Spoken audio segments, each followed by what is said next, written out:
I want to share some big exciting news with you guys. I got health insurance, you guys. Check it out. Oh, yeah. I finally met my deductible. It is good. Life is good. I've been married for almost 2 years now, and I'll tell you guys, I don't miss being on the dating apps, but man, do I miss reading dating profiles. Just reading some real messed up shit like, I'm just a Jim looking for my Pam, but no fatties, just, ooh, beautiful.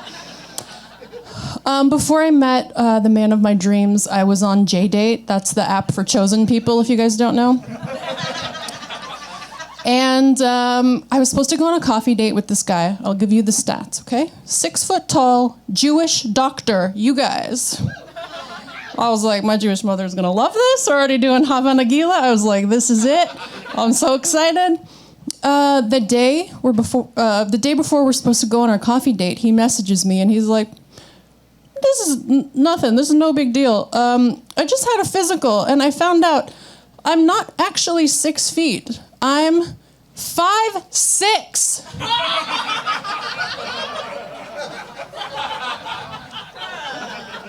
5'6", you guys. Now, I'm not great at math, okay? I am a product of the Arizona public school system. We are far down on the list. Never been one for the numbers, but by my estimations, that's approximately half of a $5 footlong, okay? If you're gonna lie about something on a dating app, why would you lie about something that I am definitely going to notice upon first meeting you? I'm 6 feet tall. If you're gonna lie, why not just say something like, I love hiking, or I'm looking for a serious relationship, or I love a woman with a good sense of humor. I thought the women here would appreciate that. But if you're gonna lie, why would you lie about that? 6 inches, you guys. It's an entire penis. Are we outraged with me? It could be 2. Maybe they're resting, they're tuckered out. I don't know, but 6 inches. And I still went out with him because I was new to dating and I didn't know that you could just ghost people. Anybody here ever been ghosted? Okay, for those of you who are lying, I'll tell you what happens. When you get ghosted, your friends will say really nice things to you. They'll be like, but isn't it better that you know now? Like, isn't it better that you found out now that he's a piece of shit? Like, what if you had dated him for a while and, like, then you found out? Like, didn't you just exactly describe dating? Just 2 people hiding their horribleness? But isn't it better that you found out now? No, I would have much rather had a free cup of coffee. Are you serious? Instead of crying on my couch eating Halo Top? Any Halo Top fans in the crowd? Okay. I'll give you guys a hot tip here. Halo Top, if you're not in the know, they're these small cartons of ice cream. They're like 280 calories. They have protein and sadness in them. But if you cry while eating them, you could probably bring that calorie count down to like 210. Just like get some good abdominal engagement going. Like really get it. Like I like to bring up some middle school memories. Just like really get that core going. Like really bring up some shit. You could probably get it down to 150 calories if you want. This portion of my set brought to you by Halo Top, you guys. Thank you so much. Promo code Sari. Thank you so much. I'm so excited to be out here in Austin doing comedy. I know everybody's had just a shit couple of years. I myself had a really rough time. During the pandemic, I lost somebody very close to me. I lost my favorite cousin. It was really tough on me. We didn't lose her to COVID. We lost her to QAnon. Sorry, sorry, I felt the air go out of the room for a second. She is gone, you guys. She's not coming back. We should have seen the signs, because toward the end, she was only speaking in 3-word sentences, just like, stop the steal, lock her up, do your own research, which, correct, not 3 words, but spelling and grammar are never really her thing, you know? You know how it is with those people. I miss her. It was really tough losing her to the queue. But I feel her spirit around me. I wish I could get on the phone with her one more time, but she won't get on the phone because of 5G, If I could just hear her voice, that she won't do it. But I'll just look up to the sky and kind of feel her presence, or the chemtrails, as she called it. Sorry, the chemtrails. I just know that she's around me. And when I really miss her, I'll go on her Facebook page and just scroll through and think about old times. And I just flag everything as hate speech and misinformation and transphobia. We got a double there. Just reporting all of it. I miss her. Hope she's happy on that dark side, wherever she is. A little water break here. I miss when conspiracy theories were kind of fun. Remember they were kind of fun and quirky? It was just somebody that believed in Bigfoot and aliens and had ugly tapestries on their wall and did mushrooms. But now you have to believe in pizza sex trafficking rings and something about the Jews, something or other, I don't know. Makes you yearn for the older days.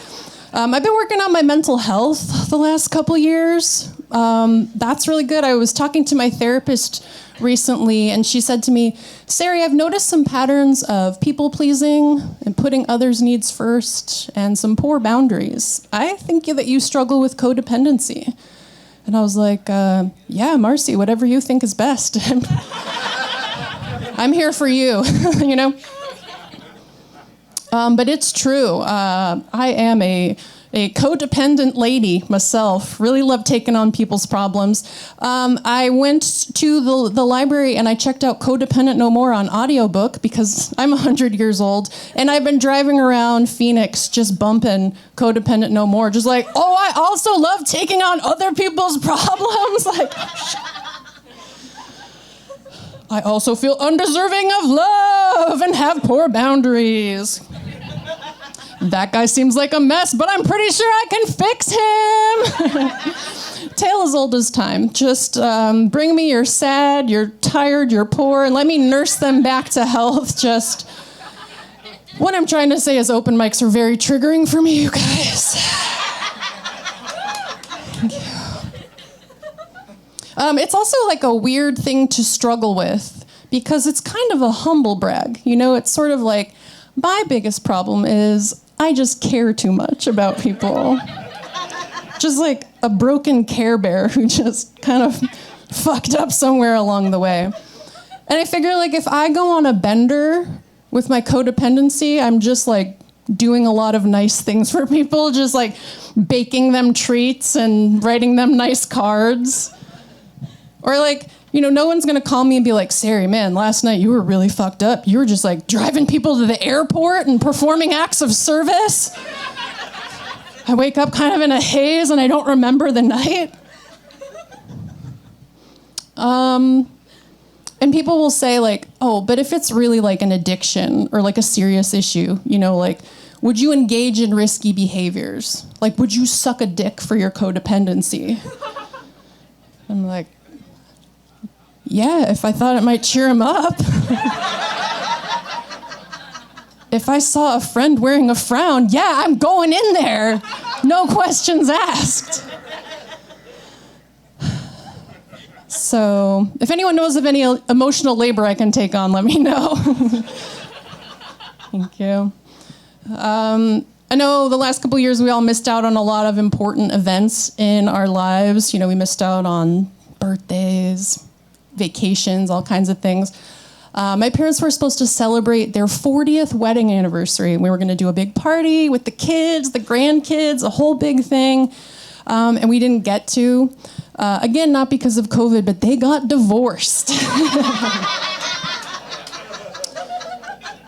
They made it almost 40 years, and then they got quarantined together, and it didn't go well.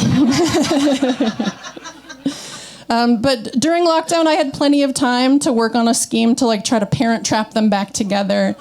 My mom called me and she's like, it's just your father and I for the Passover Seder. It would be really nice if you and your sister would come to be there. And I'm like, Mom, that doesn't sound really safe with the pandemic going on.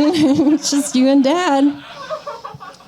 But despite my best efforts, they did get divorced. It's very weird when your parents get divorced later in life, when you're an adult.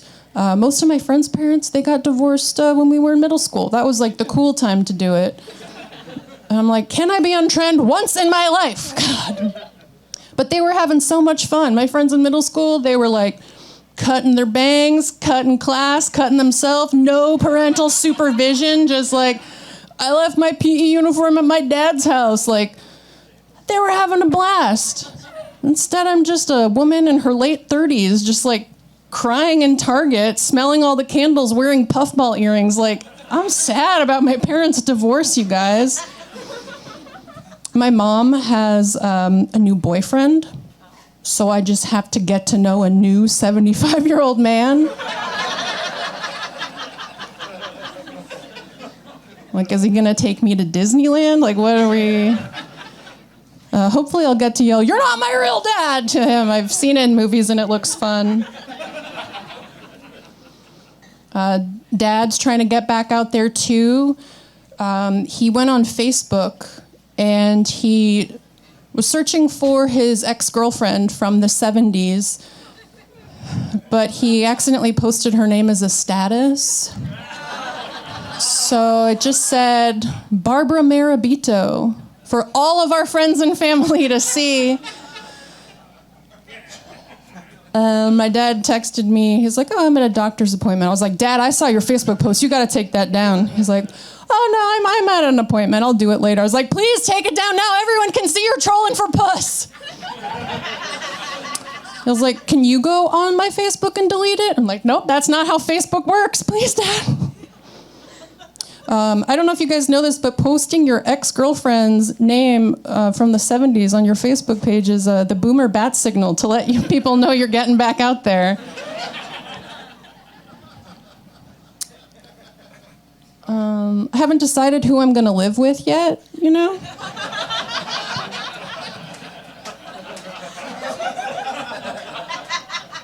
My mom's a really good cook, but she moved to Florida. I'm going there. But my dad moved into a sweet assisted living place, and they do like all kinds of fun stuff. They got bingo and chair yoga. They go on field trips and stuff. And they have one of those like emergency pull cord things in the bathroom. Like if you're feeling lonely or sad, you know, if you fall or something, you just pull that and somebody will come and check on you. And I feel like that's the kind of emotional support that I need right now, going through my parents' divorce, just to know if I pull that somebody is going to come and check on me to make sure I'm all right. One of the toughest parts of going through my parents' divorce was moving them out of our childhood home that we lived in for, 35 plus years. There are a lot of memories there. A lot of memories, a lot of good times there. I got married in the backyard there. So many good times. And I did some of my best masturbating in that house growing up, I've been on antidepressants for years. I'm not getting those orgasms back, But the toughest part, certainly helping them move out of the house. There was tons of stuff, and we had to do a bunch of garage sales to help them declutter the whole time. So I'd like to close out, because I think I'm about out of time, but I don't see any light. So I'm going to give you guys my version of like a radio ad, I guess, for my parents' garage sale that they're having because they're getting a divorce, okay? This Sunday, come on down to Scottsdale, Arizona. We've got a huge blowout sale. You want Pogs? We've got Pogs.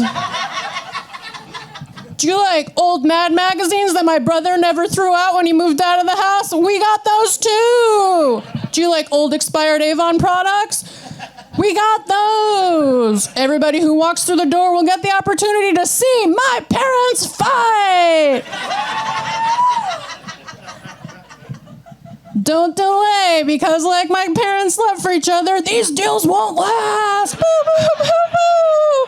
Thank you guys. I'm Sari Beliak.